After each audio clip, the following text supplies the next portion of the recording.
Caves hold wonders beyond human understanding. Just below the surface is another world that captivates and fixates our attention. It is said that if you stay around long enough in this darkness, you'll start to hallucinate, see things that aren't there. Shadows dance across the stone walls, echoes reverb against the darkness. In the cave, we are lost within a dream, the earth's deepest slumber. What happens when we adventure further and further from the sun's reach? Where do our eyes turn when there is nothing left to see?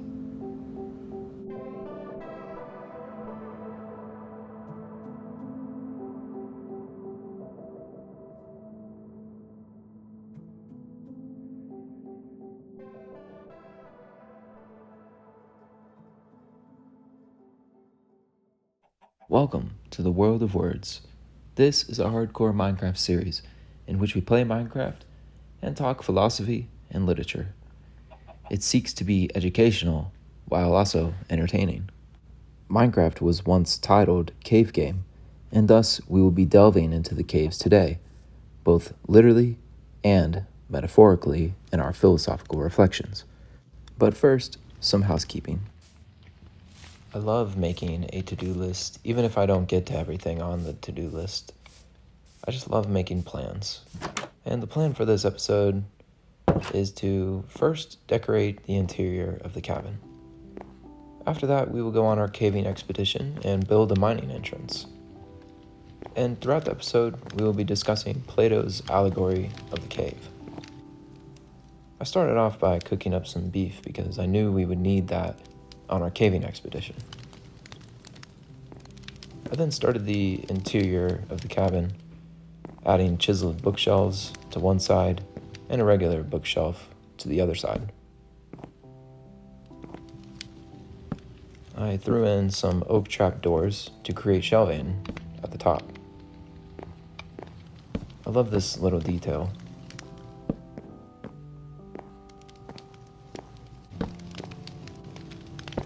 I also added in a countertop using andesite and another oak trapdoor.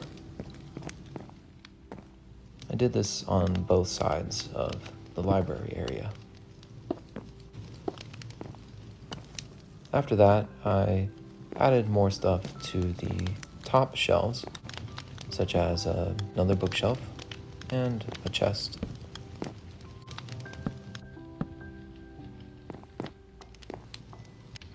After that, I added the few books that we had. I do want a lot more books, but we will get there eventually. I then put a painting above the fireplace. In order to get the right size painting, you have to put torches around it or anything really to block off the area. And I wanted this painting. It looked pretty good to me. I added a painting to the other side as well. This one could be a little bit bigger, 2x2.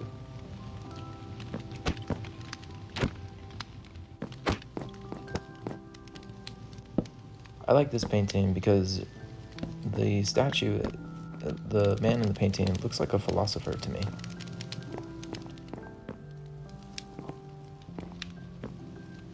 Decorating can really tire me out, so I made sure to have a good night's sleep before our caving expedition the next day. The sun was shining beautifully through the window.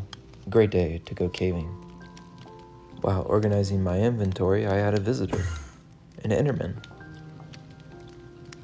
The Enderman teleported right into my house, didn't even knock on the door. I let the Enderman hang out a while I got ready to go caving.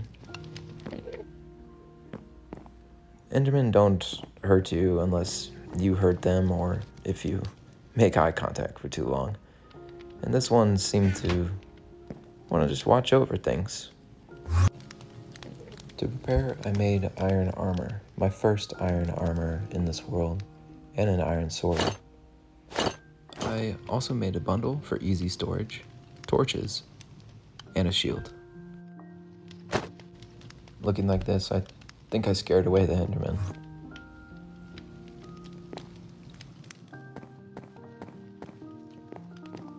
I then began the caving expedition. I knew I wanted to look for a cave near these hills, because they looked promising.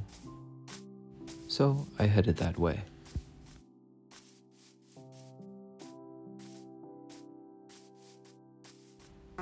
The sun was shining so brightly, it felt like a beautiful summer day, the perfect day to stay inside a cave.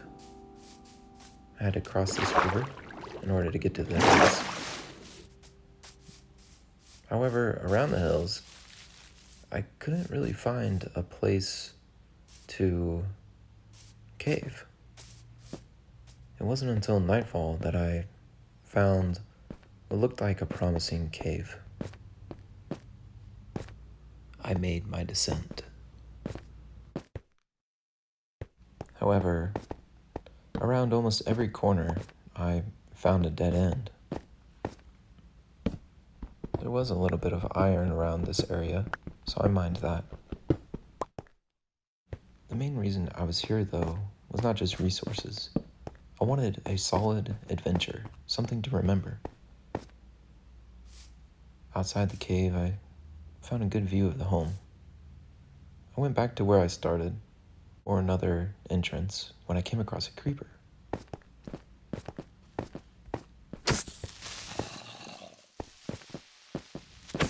But that creeper was no match for my iron sword. I continued through the cave and came across yet another creeper.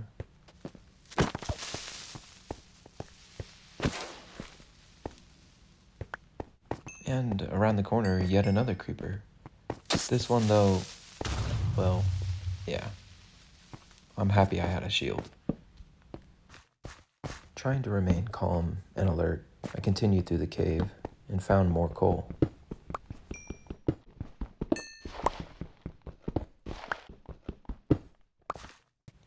I just love caving. When it seems like the end, you turn the corner and it just continues. The crevices go up and then down, down further, and up again. There were a lot of monsters, but these weren't too much of a problem for me.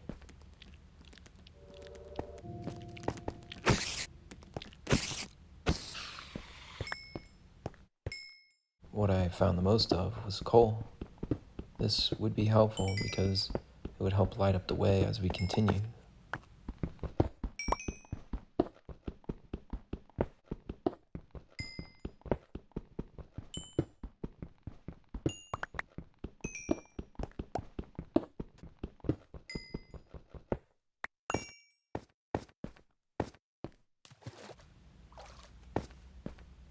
I found this cool little room.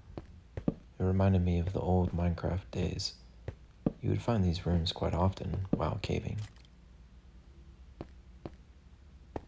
I continued to mine the coal that I could find.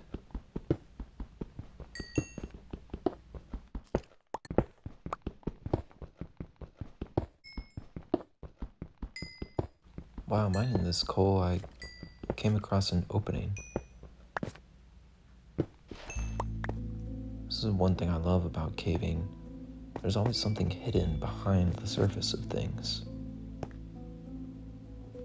And because of this, you never know what you'll find next. You may come across one dead end, but when you turn around, the cave opens even further, even deeper. The deeper you go, the more you lose track of time, lose track of reality. You truly get lost in the dream of the earth. The darkness calls you forth. You forget where you are, who you are, and why we are here.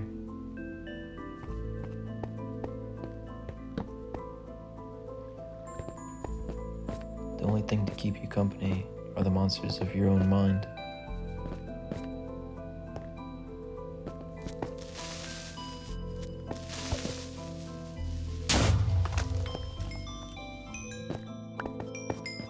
The echo of your footsteps on the cave floor. The darkness. The endless darkness.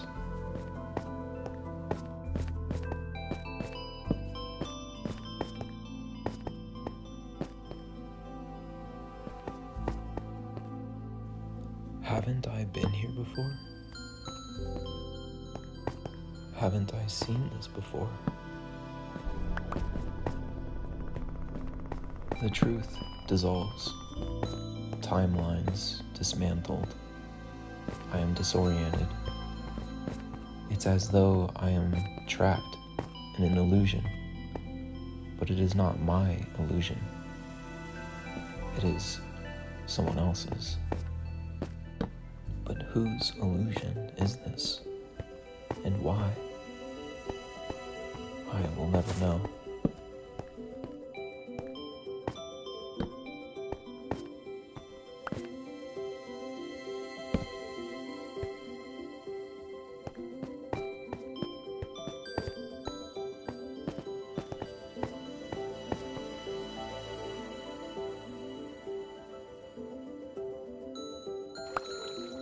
I searched and searched for a way out, but only found more and more cave, more and more dead ends.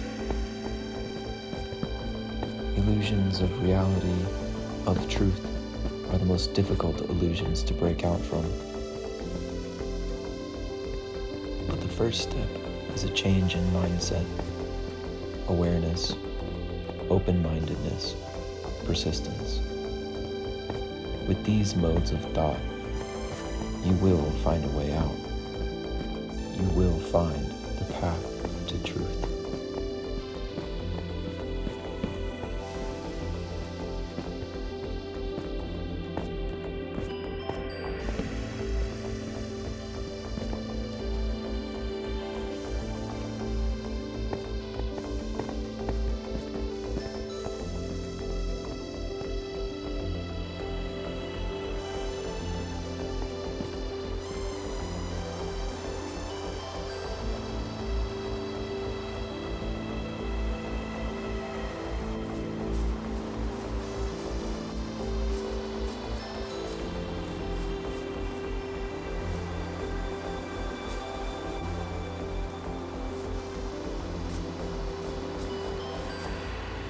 I started to make my way back home in the rain.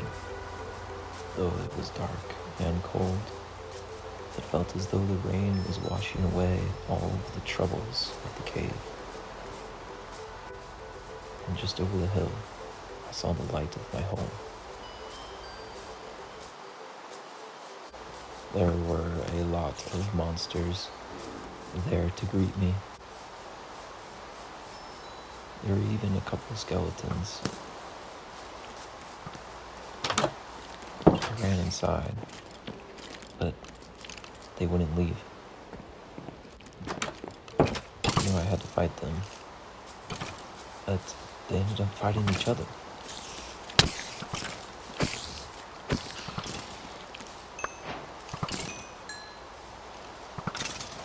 Even the skeletons can't get along.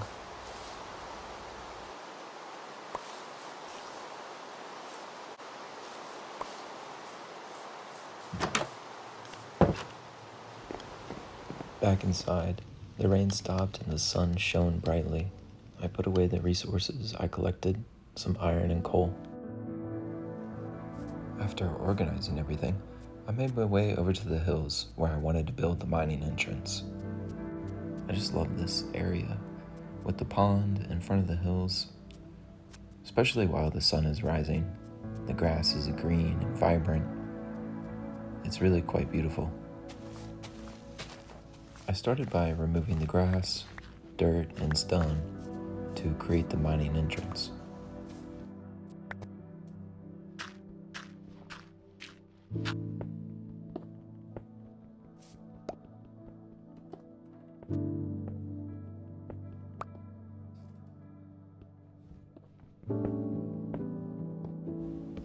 added oak logs for the main part of the entrance and created this arch. I added oak stairs and stripped the oak logs. In some places, I added oak planks to throw in a different kind of texture. I then worked on a little path using coarse dirt and cobblestone. I also threw in some path blocks for a different color. I went back into the mine and started working my way down.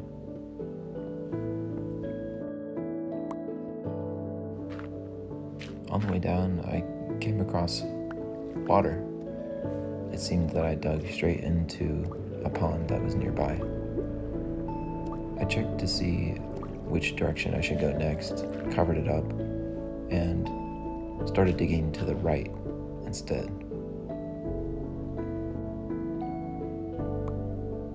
Continuing to dig down, I came across a cave entrance.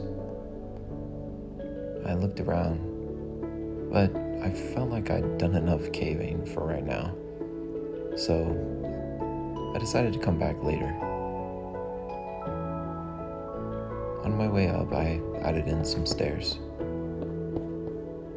Back outside the entrance, I added greenery to the outside, putting vines on some of the walls, firefly bushes, leaves,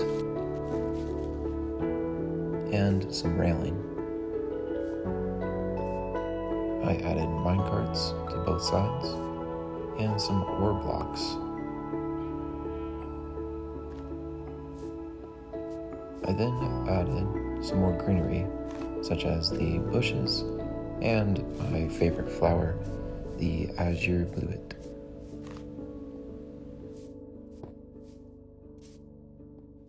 And this is what it looked like in the end. On the right, we now have a sheep friend, I guess, who wants to go mining with me. I don't know how that happened.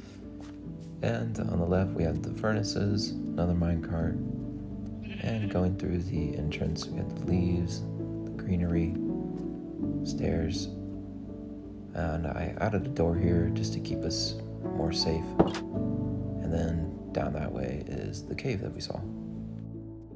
Back at the cabin, I enjoyed the sunset through the trees and waited till darkness. I wanted to see if I could see the mine entrance from here, and you could just barely make it out in the distance. Back in the cabin, I went into the library room so that we could finish the night with some reading. I had some time to reflect on our caving experience earlier. It reminded me of Plato's Allegory of the Cave, which appears in the Republic, Book 7. In the allegory, Socrates tells there are prisoners trapped in a cave. They cannot move. They are forced to keep their eyes on the wall in front of them, where they see shadows in an endless procession. This is their entire reality, all that they know. But one prisoner escapes. However, when he sees the light outside the cave, his eyes, as you can imagine, take a long time to adjust. It is only with effort, Socrates says, that his eyes gradually grow more accustomed to the light. When the prisoner goes back to the cave to tell the others what he has learned about the outside world, they do not believe him. They have to experience the sunlight themselves in order to learn. And so, with truth, only through effort can we shed the illusions that bind us. It is uncomfortable, but by practicing these positive habits of mind, such as persistence, critical inquiry, open-mindedness, self-awareness, does the philosopher get closer to truth and the good, the source of all beauty in the universe. The cave, then, in my interpretation, is where I am comfortable in what I know. But to learn, to grow, to do philosophy means to leave this cave, to be uncomfortable, in the work of questioning my own beliefs and what I think I know. This is what we can learn, not only from philosophy, but from Minecraft too.